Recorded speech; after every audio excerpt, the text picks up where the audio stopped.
कड़कती गर्मी का महीना, चारों तरफ झुलसती हुई धूप, आसपास पानी की एक बूंद भी नहीं। वहीं सोहन पानी की तलाश में बस चला ही जा रहा था कि तभी जैसे ही वो जंगल के बाहर निकलता है, उसे एक बड़ा सा घर दिखाई देता है जिसके बाहर गेट लगा था। यहाँ तो दूर तक कोई नहीं है और सारी जगह खाली भी है। अंदर जाके देखता हूँ।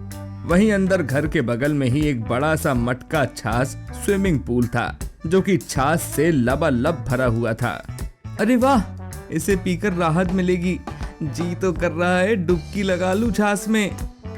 तभी सोहन उस मटके छाछ के स्विमिंग पूल में कूद जाता है और छाछ पीते हुए गर्मी में ठंडे छाछ में तैरने का आनंद उठाता है। जिसके बाद सोहन वहीं रहकर मटका छाछ स्विमिंग पूल की देखभाल करता और लोगों को इसके बारे में बताता, जिससे ये सब सुनकर बहुत सारे लोग मटका छाछ स्विमिंग पूल का आनंद उठाने आते और खूब मजे करते, जिससे सोहन खूब पैसे भी कमाने लगता है। तो इस तरह मुझे ये मटका छाछ स्विमिंग पूल मिला और मैं अमीर हो गया। अरे वाह जी, अमीरी की कहानी तो बड़े मजे से सुना रहे हो बच्चों को। ये नहीं बताओगे कि जीवन में कितना कष्ट सहा और ये स्विमिंग पूल मिलने के बाद भी कितनी चुनौतियां आई जीवन में। तभी सोहन अपने बच्चों को अपनी जीवन की कहानी सुनाने लगता है। कुछ साल पहले बाबूजी के देहांत के बाद ही जेठ जी और जेठानी जी ने सब कुछ हड़प लिया। अब तो ये टूटी हुई झोपड़ी ही सहारा है। लेकिन अगर ये भी चली गई तो हम कहाँ जाएंगे? जब तक कुछ नहीं होता तब तक तो यहीं रहना है भाग्यवान। लेकिन देखना, एक दिन आएगा जब हमारे भी ऐश होंगे। तभी झोपड़ी का मालिक वहाँ आता है। ऐश बाद में करना, पहले किराया दो इस झोपड़ी का, वरना खाली करो मेरी झोपड़ी। किसी भिखारी को भी दूंगा तो 500 से 1000 रुपए तो आराम से मिलेंगे। मालिक, कुछ दिन रुक जाओ, मैं इससे दुगने पैसे दे दूंगा आपको। कुछ दिन यानी कि कुछ ही दिन बस, है ना? चलता हूँ। फिर वो वहां से चला जाता है। वहीं सोहन काम की तलाश में निकल पड़ता है। कोई काम नहीं देता। वहीं सब उसे धुतकार कर भगा देते हैं।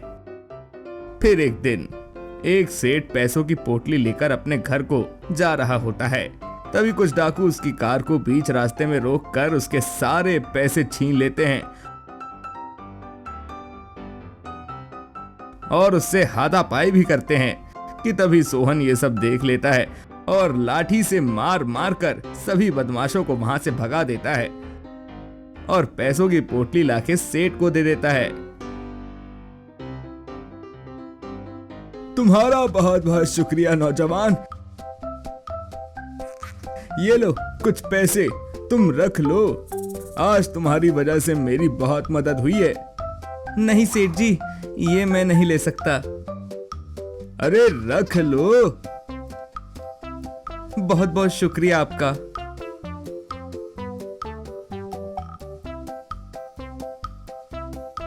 फिर सेठ वहां से चला जाता है। वहीं सोहन उन पैसों से दूध का काम शुरू करता है। लेकिन सोहन का भाई मोहन गांव भर में लोगों को भड़का देता है कि सोहन दूध में यूरिया मिलाता है, जिस कारण कोई सोहन से दूध नहीं खरीदता और उसका ये काम नहीं चल पाता है। वहीं सारे पैसे भी वेस्ट हो जाते हैं। इसी तरह मोहन सोहन का कोई भी काम चलने नहीं देता।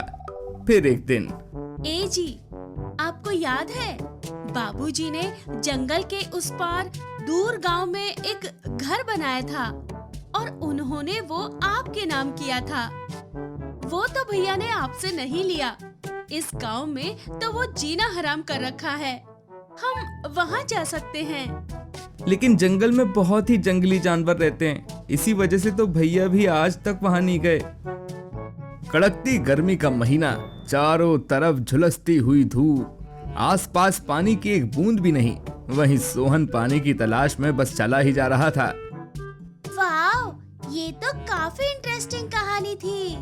हाँ, इस तरह मुझे घर मिला।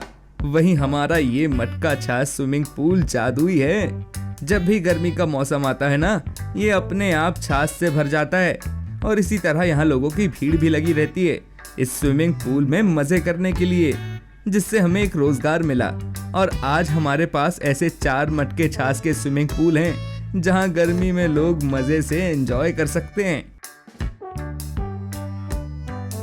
एक गांव में दिवाकर नामक एक फॉरेस्ट ऑफिसर रहा करता था। उसे पेड़ों से बहुत प्यार था। उसकी एक बेटी होती है राधिका। उसे पानी पूरी बहुत प्यारी थी।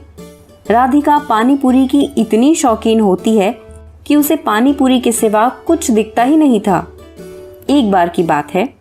ए जी, एक जरूरी बात करनी थी। बोलो भाग्यवान, क्या हुआ? हमारी राधिका बेटी बड़ी हो रही है। मुझे लगता है अब हमें उसकी शादी कर देनी चाहिए। हाँ, ख्याल तो तुम्हारा ठीक है, लेकिन लड़का भी तो ढूंढना होगा ना। ऐसे ही थोड़ी ना हम किसी से भी शादी कर देंगे। वो मेरे भाई के साले का लड़का है ना रोहन, उससे करवा देते हैं। बड़ा ही नेक बच्चा है। क्या वो रोहन? ना, उससे तो कभी नहीं। मुझे याद है उसने कैसे मेरी आंखों के सामने मेरे लगाए हुए सारे पौधों को तहस नहस किया था। अरे तब तो वो बच्चा था ना। बच्चा हो या बड़ा, जिसे नेचर से प्यार नहीं, मैं अपनी बेटी की शादी उससे नहीं करवा सकता। लेकिन उसे एक बार देख तो लो। उसकी शक्ल तो मैं जिंदगी में कभी नहीं देखूंगा। चलो, अब मैं काम पर जा रहा हूं और मुझे इस बारे में कुछ नहीं सुनना। फिर दिवाकर वहां से चला जाता है। क्या कहा माँ पापा ने? नहीं माने। अब कुछ तो करना होगा। हाँ, आप सही कह रही हो। अच्छा ठीक है, जा तू रोहन के साथ पानी पूरी खाकर आ। तब तक मैं कुछ जुगाड़ लगाती हूँ। ठीक है। फिर राधिका रोहन को कॉल करके बुलाती है और उसके साथ पानी पूरी खाने जाती है। यार रोहन, पापा ने तो साफ साफ मना कर दिया। वो मेरी शादी ऐसे लड़के के साथ नहीं कर सकते जिसे नेचर से प्यार ना हो। लेकिन मैं तो नेचर लवर हूं ना यार, और वो तो बचपन की गलती थी। उसकी सजा अब क्यों दे रहे हैं? वैसे पापा ने तुम्हें देखा नहीं है तो अभी भी वो हमारी शादी के लिए मान सकते हैं, अगर तुम कुछ ऐसा करो कि पापा खुश हो जाएं तो। और तुम्हें तो पता ही है कि पापा मुझे कितना प्यार करते हैं। मैं समझ गया। अच्छा, तुम घर जाओ, देखो मैं तुम्हारे पापा को कैसे मनाता हूँ। कल ही वो शादी के लिए तैयार हो जाएंगे। ओके बेबी, चलो बाय, अब मैं जाती हूँ। फिर राधिका चली जाती है।